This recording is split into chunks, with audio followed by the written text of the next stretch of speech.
Number 5, be good at performing under pressure. Soldiers were made to go on long walks. They will be made to sleep less and wake early and work hard. Pressure times on when you are on pressure, it brings the best out of you. If you don't put yourself under pressure, you do not discover the best that you are. The army shines when it is under pressure. May I even joke? Generals grow pot bellies when there is no battle. But when there is a war, no one has the time to grow pot bellies. So if you want to create wealth, you must learn how to be good when you are under pressure. Number 6, learn to manage risk. Wealth creation is about risk. Because see, the higher the risk you are ready to take, the better the returns on your money. Of course, you shouldn't be so risk prone that you throw your money at stupidity. But nonetheless, if you leave your money in savings account, the bank will shave you. Because all they'll put as interest on your money, depending on your nation. In the United Kingdom today, it is 1% or less on the money you leave in a savings account. In some nations, it is even less than 1%. You take the same money and you bought real estate, not in some remote village where land does not appreciate, where property does not appreciate. Did you know that during this period of the coronavirus, some people bought real estate in nations where you don't get a mortgage to buy land? Land does not go down. The building may be stale for some time, but the land appreciates. So listen to me, learn to manage risk just like the army does. Number 7, develop thick skin. Have you ever heard army sergeants bark at the soldiers in training? I don't know which army films you've ever watched. I can see in my head right now Denzel Washington as a recruit in some military, and the sergeant comes, curses his father, curses his mother, tells him he's a girl, he's nothing, he's a sissy, and he must not move. And he must still say, yes, sir, sir. Oh, Jesus, man. If it was some people, they will forget. I remember reading one of the greatest books, or maybe we'll put it on the screen so you might go read it. We don't mind encouraging you to read other people's books. It's about a guy who was a total loser, who looked like a loser, but he joined the American Marines. And they made a lean, mean machine out of him. That is how you become when you train as a soldier. In the same vein, if you don't develop thick skin, you will not be able to manage wealth. You must be ready for people to call you names. In fact, you've got to know this. In every culture, people react at wealth. It's very interesting. People want it, but they react when they see wealth. They get angry. Oh, if you think you don't react when you see wealth, let me ask you to imagine as you are walking on the street now, 2 cars collide. One is a broken down jalopy, the other one is a Lamborghini. And the Lamborghini is badly damaged. What's your reaction? Good for him. How can a man put $600,000 on a car? That tells you if you have a poor mindset.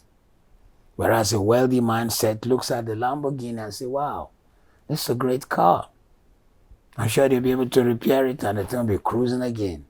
See, that's a different mind. Same car, 2 reactions. If you don't develop too thick skin, you will get angry when people mock you, laugh at you, call you names. They mocked Shylock in the book Merchant of Venice, Shakespeare, because the man was about his money. He said, I want my money or a pound of flesh without blood. People will mock you because you are a wealth creator. And it's interesting, they also want what you have. That is the truth. Did you realize there are more films that mock wealth creation than there are films that encourage wealth creation, because the filmmakers appeal to our own base desires. Number 8, build camaraderie.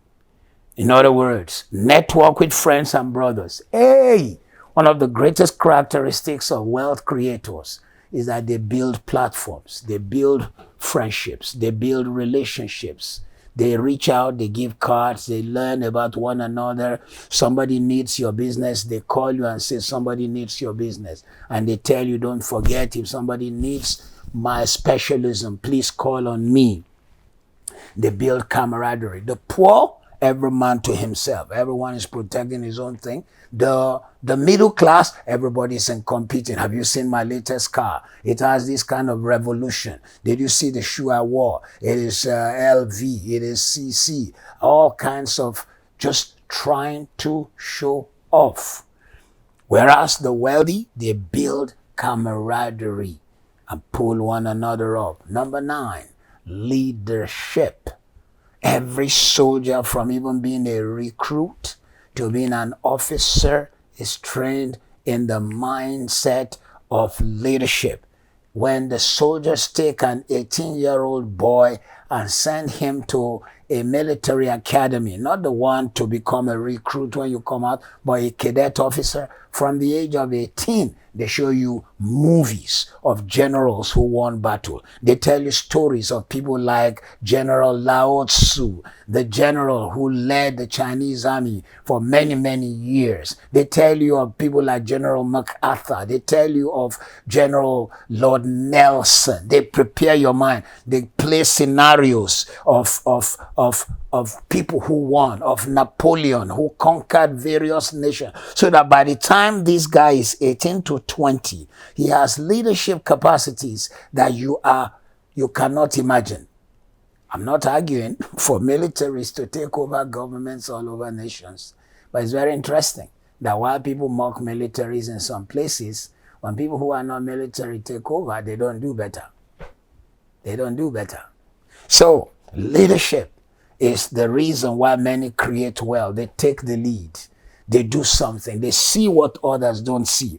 When you have staff working for you, in the few years that I've lived on earth, I've seen staff who all they're interested in is their salary, can't wait for the time to close to come so they can just go away. But the leader sees the future. He sees opportunity. He's creating platforms. He's doing things nobody had ever done. He's taking steps no one had ever taken. Number 10, learn other cultures. In other words, in the army becomes a melting pot. The army becomes a melting pot. I told you, I was raised in the military barracks in a nation with close to 300 nations. I didn't do well. I can only understand 3. But guess what? My brother can speak 11 languages fluently. Fluently. I remember one time somebody telling me they came from a part of my country, and I said, my brother will speak your language. The person doubted.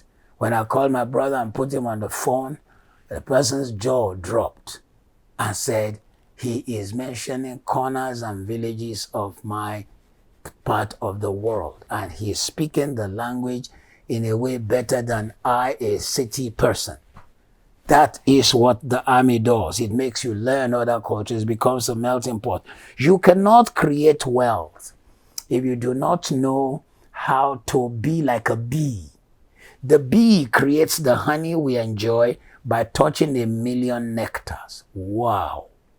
It goes to over 1,000,000 nectars in its lifetime and gathers the little from the rose, a tiny from zinnia, a little nectar from the red acalypha. It takes a little from this flower, from that flower, from the marigold. It takes a little from the lavender. It brings it all together. It takes a little from the maple tree. It takes from the flower of the cocoa tree, mixes it up, and we have honey. It isn't one nectar from where it got it, but from 1,000,000 sources. That is what wealth creation is, learning to drink from many waters. until you specialize in what you are called to be.